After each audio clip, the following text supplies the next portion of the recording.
Buongiorno da Sicilia 24, i titoli del telegiornale.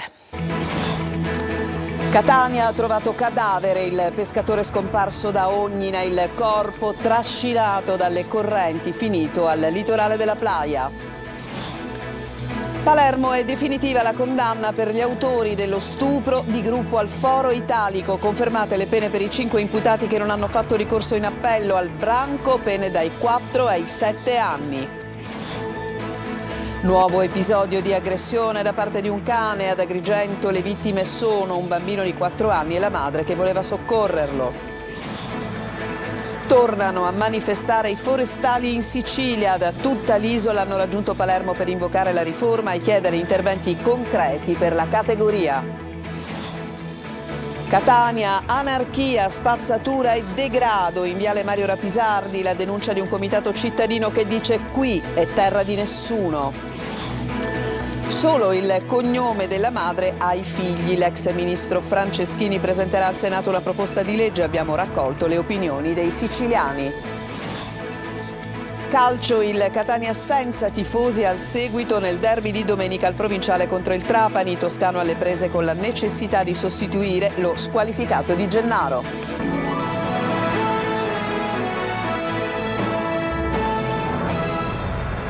Ben trovati, il cadavere del pescatore scomparso è stato trovato, l'allarme era stato lanciato dalla famiglia per l'uomo che si era recato nella zona di Ognina per pescare. Il corpo è stato trascinato dalle correnti fino alla Playa. Sentiamo Tonino De Mana. L'epilogo è stato il più tragico, ovvero il ritrovamento del cadavere sulla spiaggia alla Playa all'altezza del Lido Excelsior. La conferma è arrivata direttamente dai familiari che hanno riconosciuto la salma chiudendosi nel dolore e chiedendo il massimo rispetto per il loro congiunto. Il corpo del pescatore amatoriale di 44 anni trascinato dalle correnti è stato avvistato da un elicottero a diversi chilometri di distanza dal luogo della scomparsa. Sembra che l'uomo si trovasse sugli scogli ad Ognina quando un'onda anomala, in quel momento il mare era agitato, o un improvviso malore lo hanno fatto cadere in acqua. Lo scooter dell'uomo è stato trovato posteggiato nei pressi del lungomare, assicurato con una catena. A lanciare l'allarme erano stati proprio i familiari preoccupati del ritardo del pescatore. Si è messa subito in moto la macchina dei soccorsi che ha visto impegnati polizia, guardia costiera e vigili del fuoco. Dopo alcune ore di ricerche, il macabro ritrovamento con gli accertamenti della polizia scientifica che confermano l'ipotesi dell'incidente. E si chiude con le condanne definitive il processo per lo stupro del Foro Italico a Palermo. Al branco pene dai 4 ai 7 anni. Sentiamo Lorena Dolci.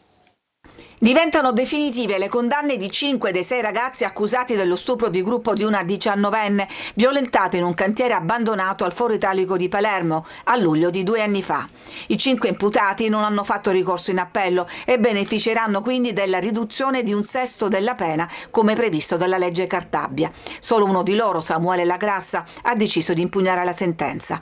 A denunciare ai carabinieri gli abusi che vennero filmati con il cellulare fu la vittima, che si è anche costituita parte civile.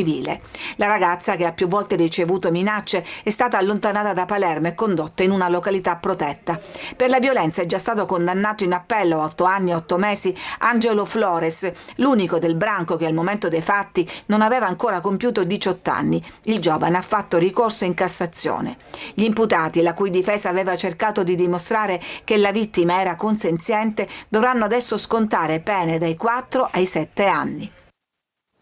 E sono davanti al GIP del Tribunale dei minori a Palermo i 2 fidanzatini diabolici accusati di istigazione al suicidio del padre di lei, che si è tolto la vita un anno fa a 48 anni, lasciando una lettera alla figlia nella quale spiegava la drammatica scelta al culmine di minacce, insulti proprio da parte della figlia e del fidanzato. Manlio Viola.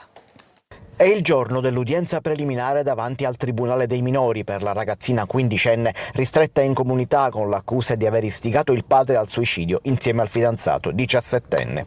La turpe storia si è consumata al villaggio Santa Rosalia nel silenzio di un quartiere popolare di Palermo. L'uomo morto suicida aveva 48 anni, vedovo con 3 figli. Il calvario inizia quando il padre decide di contrastare la relazione fra la figlia maggiore, la quindicenne, e un 17enne del luogo. La reazione della coppia diabolica è violenta, minacce di pestaggi, insulti e alla fine l'ulteriore minaccia, quella intollerabile: non mi vedrai più e ti accuseremo di violenza sessuale. La storia la racconta l'uomo in una lettera alla figlia lasciata a marzo dello scorso anno prima di suicidarsi. Vi sono descritti 3 mesi di inferno, vicenda che gli inquirenti avrebbero riscontrato trovando nei telefonini dei 3 le chat con quelle minacce, con le richieste di denaro e tanto altro. Mi hai distrutto, scrive l'uomo nella lettera alla figlia. Prima di uccidersi lascia anche una seconda lettera agli altri 2 figli nella quale spiega di essere tormentato, ricattato e manipolato. La ragazza, difesa dagli avvocati Rosa Maria Salemi e Rosalia Zarcone, è stata rinchiusa in una comunità a Catania, mentre il giovane, assistito dall'avvocato Salvatore Ferrante, si trova all'Istituto Penale Malaspina per i minorenni di Palermo. Per entrambi la procura ha chiesto il rinvio a giudizio davanti al GUP del tribunale Nicola Aiello. Lo scorso novembre il giudice per le indagini preliminari Alessandra Puglisi aveva respinto la richiesta di applicare una misura cautelare meno restrittiva presentata dai difensori dei ragazzi, che di conseguenza hanno atteso fino ad oggi in una comunità, l'una, l'altro nel carcere minorile. Andiamo ad Agrigento, dove c'è stato un nuovo episodio di aggressione da parte di un cane. Le vittime questa volta sono un bambino di 4 anni e la madre che voleva soccorrerlo. Anche in questo caso l'animale era legato alla catena. Lorena Dolci. Teneva in braccio quel cucciolo, un fagottino di pelo morbido, ma poi il bimbo di 4 anni si è avvicinato troppo a mamma cagna che era legata alla catena.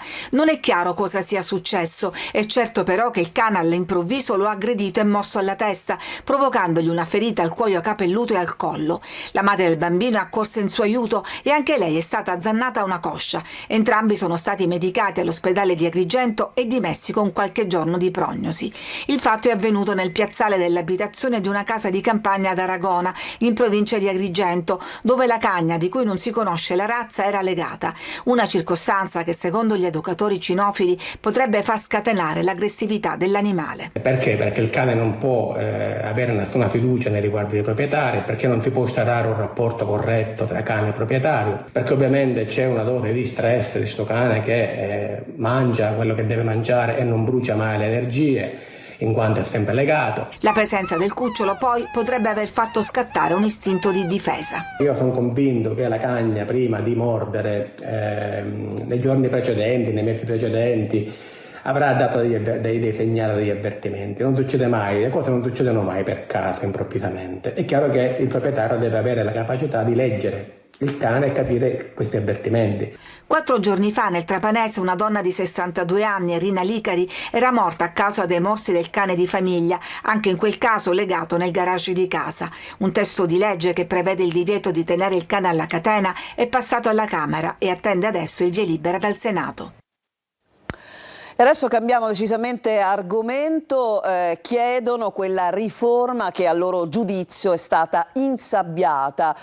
Ci riferiamo ai forestali. Oggi hanno protestato per chiedere ovviamente i diritti della categoria e delle azioni concrete della categoria. Hanno protestato, dicevamo, a Palermo, sono arrivati da tutta la Sicilia. Marco Gullà. Il problema è una scelta politica chiara e ce lo devono dire in maniera chiara. Se vogliono questi la riforma o non la vogliono. Il cielo sopra i forestali siciliani continua ad essere grigio. Questa mattina una nuova manifestazione davanti alla sede della presidenza della regione in piazza Indipendenza a Palermo. Forestali arrivati da ogni parte dell'isola per chiedere la riforma del settore che precluderebbe, tra i vari punti, anche la stabilizzazione per i tanti lavoratori che da anni sono precari. Dal 92 che lavoro, prima con 25, poi con 50 giornate lavorative, e sempre a cercarmi un altro lavoro in nero. I sindacati attaccano. Dove è finita la riforma del settore della forestazione? La Sicilia è la 5ª regione d'Italia per rischio idrogeologico, la prima per rischio di desertificazione.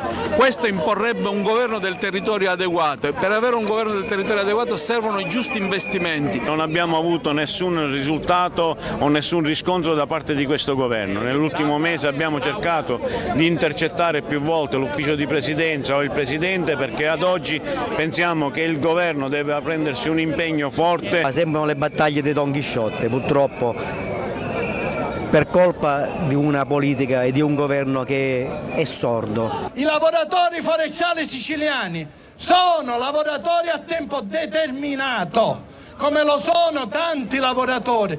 Occorre, attraverso la riforma, aggiungono i sindacati, dare stabilità all'occupazione e mettere a reddito le risorse del bosco e del sottobosco. Dal 90 che non fanno più assunzioni, che cosa hanno fatto? Niente. Siamo cittadini e cittadine che vogliono guadagnarsi il pane e i boschi sono un terreno fertile se qualcuno ci puntasse l'attenzione. Ma quale visione ha questa politica?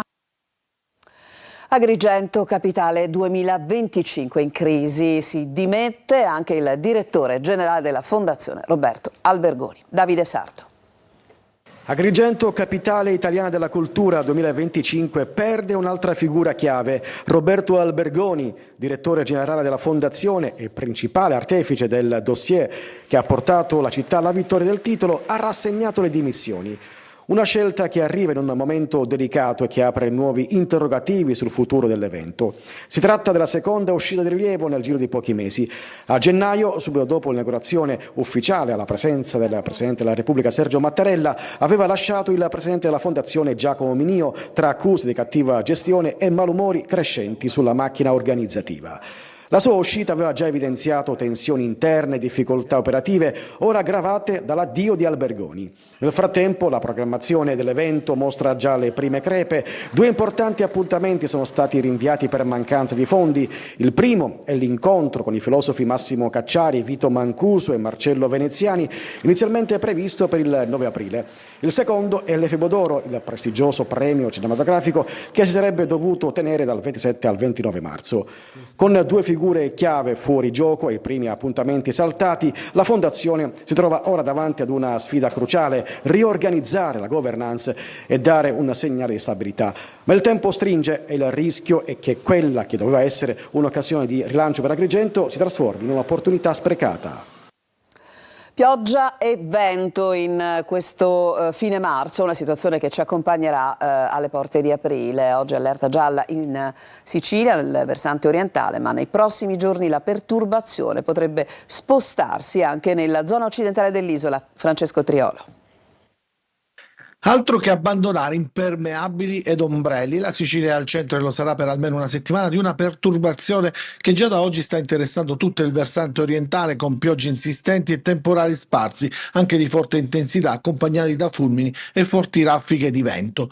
Questa è la situazione che si è registrata nella prima mattinata di oggi, con le nuvole che hanno interessato in particolar modo la zona orientale della Sicilia, dove la Protezione Civile aveva diramato l'allerta gialla. Dall'inizio della settimana la Sicilia è interessata da una perturbazione stazionaria che richiama dell'aria molto umida e più calda dal Nord Africa, mentre nei bassi strati sta entrando una ventilazione un po' più fresca dai quadranti settentrionali, che sta determinando appunto questa situazione di stabilità, con piogge, rovesci, anche dei temporali che nel corso delle prossime ore interesseranno anche a macchia di leopardo le aree centro-orientali dell'isola. Nei prossimi giorni il quadro non è migliore, con le nuvole che interesseranno anche la zona dell'isola, dove oggi si è avuto magari anche un pallido sole. Nel corso dei prossimi giorni questa perturbazione, seppur molto lentamente, si sposterà verso lo Ionio,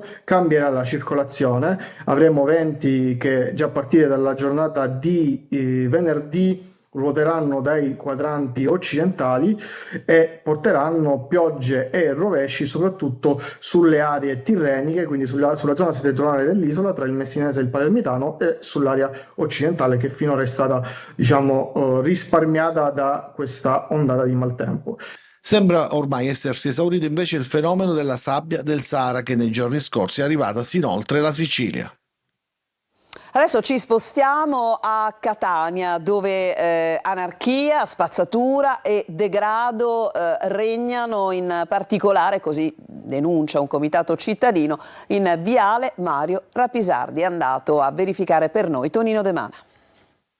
Stanchi di restare inascoltati, hanno formato un comitato, ribattezzato Cittadini per Bene Civili, desiderosi di vedere la città di Catania rifiorire tra le sue bellissime strutture artistiche. Di artistico in Viale Mario Rapisardi c'è ben poco, ad eccezione di moderne creazioni, frutto però degli immancabili incivili che scaricano in ogni angolo e in ogni momento. Goffo il tentativo del comune di Gema di fermarli, visto che non basta un cartello che annuncia la videosorveglianza, ben sapendo che da quelle parti di telecamere non ce n'è neanche l'ombra. O forse sì, la nostra telecamera, sempre pronta a documentare e a raccogliere lo sfogo dei catanesi. A pochi metri dalla chiesa di San Luigi anche un sanitario in disuso, ve lo mostriamo. Ci sono nelle aiuole bottiglie, bicchieri, più sotto, se lei va un po' più sotto, c'è anche una poltrona. Il viale Maria Pesante ormai è terra di nessuno. Spazzatura, anarchia, degrado e carenza di controlli. La lettera dei promotori del comitato ha destinatari ben precisi, l'assessore all'ecologia Pesce e il sindaco Trantino. Noi abbiamo già fatto 2 lettere, ma non abbiamo avuto nessun riscontro. Che ci sono le macchine posteggiate in doppia e tripla fila e anche sui marciapiedi. Si chiede il perché, eppure le macchine della polizia municipale passano, e allora cosa succede? Ma le macchine della polizia municipale, anche se passano, si fermano in tripla fila per prendersi il caffè anche. Signor Sindaco, noi non ne possiamo più e questo viale è veramente vergognoso. A Catania una mostra itinerante dedicata agli studenti per superare i pregiudizi e le discriminazioni. Percorsi per educare alla pace nella scuola Rita Atria di Librino. Giusy Lazzara. Diversità, problema o risorsa, ma non è solo questo, è una mostra itinerante e soprattutto coinvolgente per i ragazzi su tante problematiche e temi. L'idea della mostra è che la diversità proprio è una risorsa e che se sappiamo impostare correttamente le relazioni, se sappiamo sottrarci al pericolo del pregiudizio e della discriminazione, si svela, si sviluppa la parte positiva della diversità. Discriminazione. I ragazzi sono chiamati innanzitutto a partire dal proprio vissuto, quindi a ricordare, confrontandosi con alcuni esempi posti dalla mostra, a capire se anche loro si sono sentiti magari vittime di discriminazione. Scoprire, sperimentare e agire, un cammino lento ma necessario, soprattutto a scuola, per imparare a superare i pregiudizi e le discriminazioni. Perché gli altri siamo noi, così la mostra che i docenti hanno voluto per il progetto di educazione alla pace dell'Istituto Comprensivo Rita Atria di Librino a Catania. Sappiamo bene che il pregiudizio lo vivono anche i ragazzi all'interno delle classi, con i loro compagni, a come sei vestita, che sei grasso, ma tu sei così, quindi. E poi a livello più ampio, quando ci incontriamo con gli altri, chi sono questi altri? L'altro può essere l'extracomunitario, per esempio, una persona che proviene da un'altra cultura. Diciamo che questa mostra, al di là della fruizione per i nostri ragazzi, ha tutto un percorso di preparazione a questa fruizione all'interno delle classi. E parlando di Catania vi diciamo che oggi torna l'appuntamento con il sindaco appunto della città etnea con Enrico Trantino, che sarà in diretta con il nostro direttore Michele Cucuzza su Telecolor appunto dopo il telegiornale. Per le vostre domande, segnalazioni e lamentele potrete scrivere un messaggio di testo alla linea WhatsApp 342 74 55 005. Potrete anche inviare una mail a sicilia24focus@telecolor.it. Vi aspettiamo alle 14:30 con un'ampia pagina appunto riservata ai vostri messaggi. Adesso ci fermiamo, torniamo tra poco.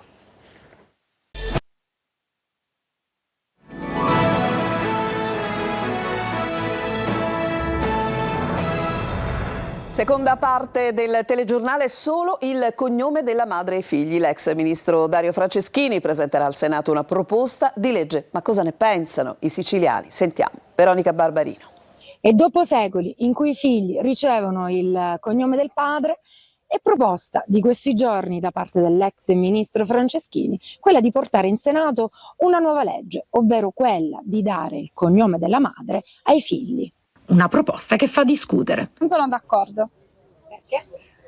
Perché è sempre stato così e non vedo perché ad oggi si debba cambiare questo pensiero. Sul solo il cognome io penso che si escluderebbe la possibilità di riconoscere ai figli che nascono con una paternità il cognome paterno, però ieri parlavo proprio di questa mia esigenza e desiderio di dare anche il mio cognome, perché le donne di oggi sicuramente sono donne non più come forse in tempo è stato, che si realizzavano nella casa, ma sono vere professioniste, grandi lavoratrici, riconosciute col loro cognome di nascita e non col cognome da sposate. Ma secondo me potrebbe essere giusto, anche perché la radice dei figli viene dalla mamma, quindi è già una cosa che si fa in altri stati. In Danimarca, Norvegia, Svezia, Finlandia e Austria, infatti, il cognome della madre viene attribuito automaticamente dall'anagrafe, a meno che non ci siano indicazioni specifiche. Nel Regno Unito, invece, viene lasciata ampia libertà ai genitori. La proposta di Franceschini si inserisce in un vuoto legislativo. Nel 2022, infatti, una sentenza della Corte Costituzionale ha eliminato l'automatismo che assegnava ai neonati il cognome paterno. Servirebbe dunque una legge e non tardano le critiche anche della maggioranza in governo. Sarà girata nei prossimi mesi a Catania una serie televisiva tratta dal romanzo Attenti al gorilla dello scrittore Sandrone Dazzieri, sceneggiata dallo stesso autore. Sarà prodotta dall'Accademia di Belle Arti di Catania. Lo scrittore oggi è stato ospite di Buongiorno Sicilia. Sentiamo uno stralcio. La cosa fantastica è il fatto di poter prendere un tuo romanzo, una tua storia, che ho scritto negli anni 90 all'inizio, poi la serie è andata avanti fino a pochi anni fa, e ambientarla in un'altra città, quindi ristudiare, riraccontare qualche cosa. Io ho sempre pensato che i personaggi dei gialli possano essere universali, perché attraverso il crimine, attraverso l'indagine possono raccontare qualsiasi cosa. Ecco, nella prima tornata il gorilla ha raccontato Milano, adesso racconterà Catania. Io credo che la capacità del giallo sia sempre quella di essere attuale, cioè se hai voglia di raccontare il presente, di studiarlo, allora il crimine è un modo anche per capire come cambiano le città, come cambiano la distribuzione del potere, come cambiano le storie, come cambiano i giovani. Ecco, l'idea è questa, cioè proprio di raccontare la nuova Catania, i nuovi giovani di oggi e anche il nuovo underground. Ci fermiamo ancora, c'è un'altra pausa, poi il calcio con il nostro servizio che ovviamente ci porterà al prossimo derby tra Trapani e Catania tra poco.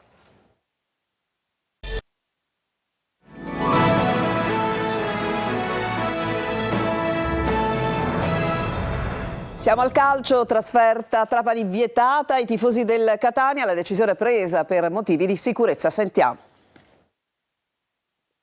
Trasferta vietata a Trapani per i tifosi del Catania. Per motivi di sicurezza i residenti nella provincia etnea non potranno seguire la squadra rossa-azzurra domenica prossima per la partita di campionato delle 15. Un'assenza messa in conto, anche se fino all'ultimo si sperava in una decisione diversa. La motivazione legata non dalla partita in sé, vista l'amicizia tra la tifoseria etnea e quella granata, ma dal passaggio forzato a Palermo. Mancheranno i tifosi rossa-azzurri, anche Catania e Trapani per il derby di domenica dovranno fare a meno di alcuni elementi. Al provinciale non sarà in panchina Toscano, squalificato dopo l'ammonizione rimediata col Crotone, così come Di Gennaro, mentre nel Trapani il giudice sportivo ha fermato per ben 4 giornate Liotti, che il presidente Antonini ha annunciato di voler mettere fuori rosa dopo il rosso rimediato a Capa dei Tirreni.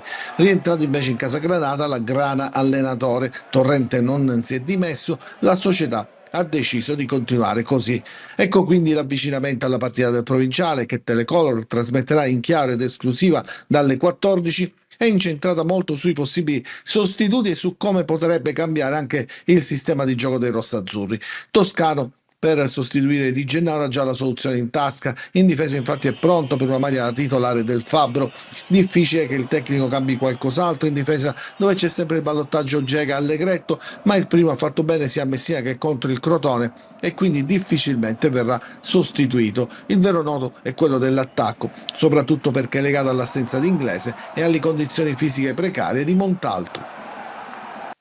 È tutto per questa edizione di Sicilia 24, vi ricordo il prossimo appuntamento con l'informazione alle 19, adesso vi lascio con il nostro direttore Michele Cucuzza, come tutti i mercoledì insieme al sindaco di Catania Enrico Trantino per appuntamento con il sindaco. A tutti un buon proseguimento di giornata.